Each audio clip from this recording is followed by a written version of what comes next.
Mitsubishi Montero, naka-blink yung drive. So ayan, kita natin. Tapos naka-stack up third gear siya. Nagsimula sa 3 sira, walang primera at segunda. Yun guys, may unit na naman tayo na huhulaan ngayon. So ito, automatic transmission to. So ayan, observe natin dito kung ano yung makikita natin. Kita natin na nakailaw yung check engine. So yung problema natin dito ay low power siya kapag naka-drive tayo. So ngayon ay susubukan na nating ilagay sa drive. So kita natin na naka-blink yung D. So ngayon ay susubukan na naman nating ilagay sa plus minus. So kita natin yung gear natin na nakadirekta na siya sa third gear. Hindi na siya dumaan sa first gear at second gear. Medyo hassle talaga tong ganitong klaseng problema. Ngayon naman ay ayan, sinubukan kong ibaba at itaas yung shifter natin. Pero hindi talaga nagbabago, laging naka third gear na lang. Mahirap talaga to sa mga paahon na daan. So ayan, explain ko lang sa inyo kung bakit naka-check engine tayo at saka naka-blink yung drive natin. Dito yung unahin ko. So ayan, yung nakailaw na yan. Iba kasi yung naka-blink na drive at saka iba din yung sa engine natin. So bali dalawang klase yung nag-alarm dito. Yung transmission natin at saka yung engine. So yung sa engine natin, ito yung makikita natin yung multi-point fuel. So bali itong dalawang code na to. Ito yung dahilan bakit naka-check engine tayo. So ito yung nakikita natin, EGR position sensor at saka ESC can timeout not equipped. So yung nakailaw na check engine dito ay hindi ito.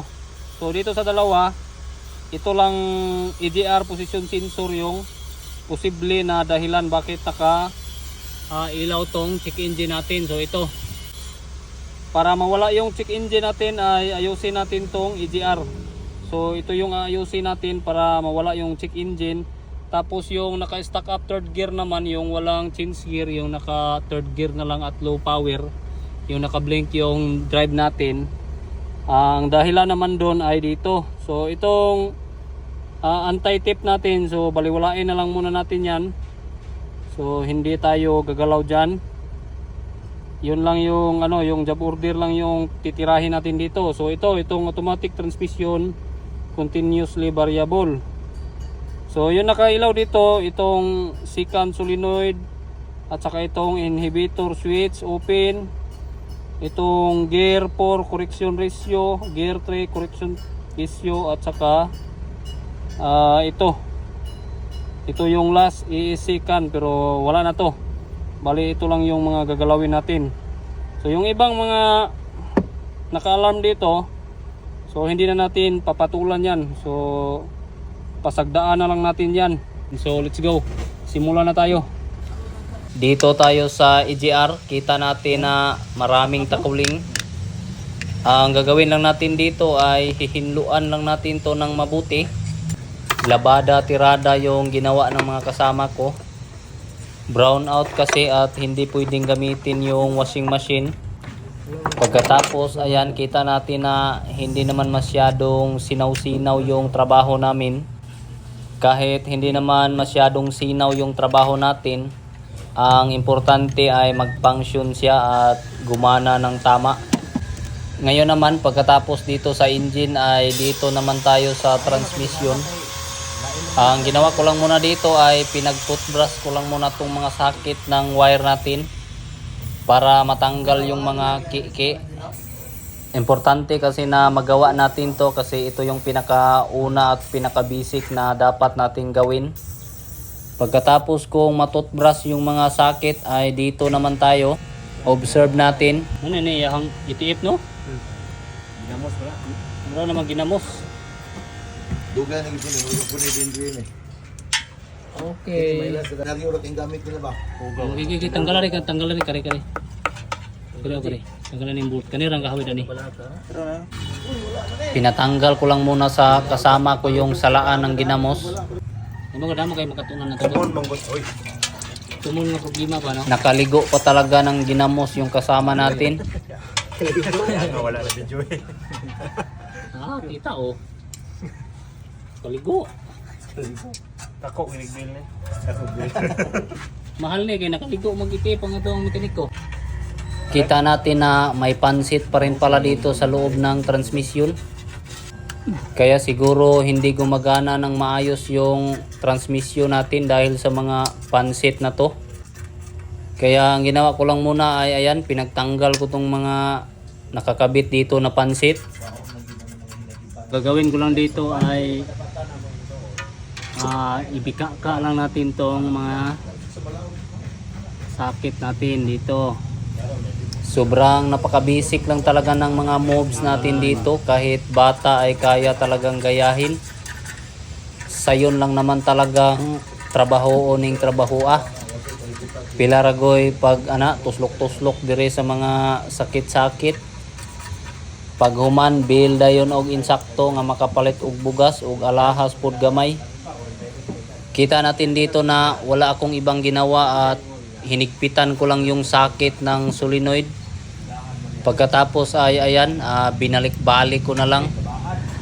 Takot kasi ako baka pag ginalaw ko pa to ay hindi na noon to dumadagan. Lumalakaw na lang man kahani pag humana tong trabaho ani. Pagkatapos na galawin yung mga basic sa loob ay ayan, tinaklob na natin agad yung crankcase natin.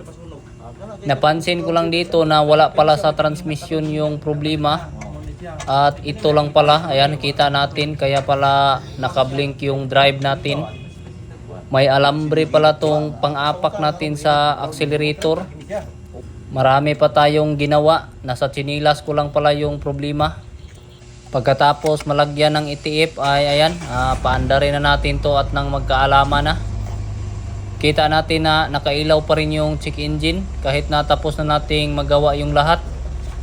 Ang ginawa ko lang muna dito ay sinubukan ko lang munang ilagay sa drive. Kita natin na hindi na nakablink yung D at may first gear na pumasok. Parang tumama yata yung tsamba natin. Dito ay susubukan ko nang i-delete yung code. Yan, observe natin yung check engine. Bigla na lang na nawala. Ayan, medyo hapsay na ang panapi nato dire. Wala na yung nakailaw na check engine. Tapos try nating ikambyada. So ayan, may first gear na talaga. Subukan nating patuyok-tuyokin yung gulong kasi nakalifter pa tayo. So ayan, umabot pa ng 120 yung takbo. Okay naman yung change gear niya. Try naman nating i-manual yung shifting. So ayan, umabot tayo ng kwarta. Pira talaga. Present na lahat ng gear natin. Kaya ang gawin natin dito, try muna nating patayin. At subukan nating paandarin ulit kung okay na ba talaga. Problemado na po na itong mga basher kay nakahuma na sa taglaing unit karon. Dito ay sinubukan ko ng i-road test. So ayan, nag-manual shifting lang muna ako. Kita natin na from first gear at kinambyada ko ng second gear. Pagkatapos hinunat-hunat ko ng kunti. At pagkatapos ay nilagay ko sa third gear at success talaga siya. Dito naman ay drive naman yung sinubukan ko. At inapakan ko lang muna ng kunti para umabot ng 100 yung takbo. Hindi tayong may-ari dito.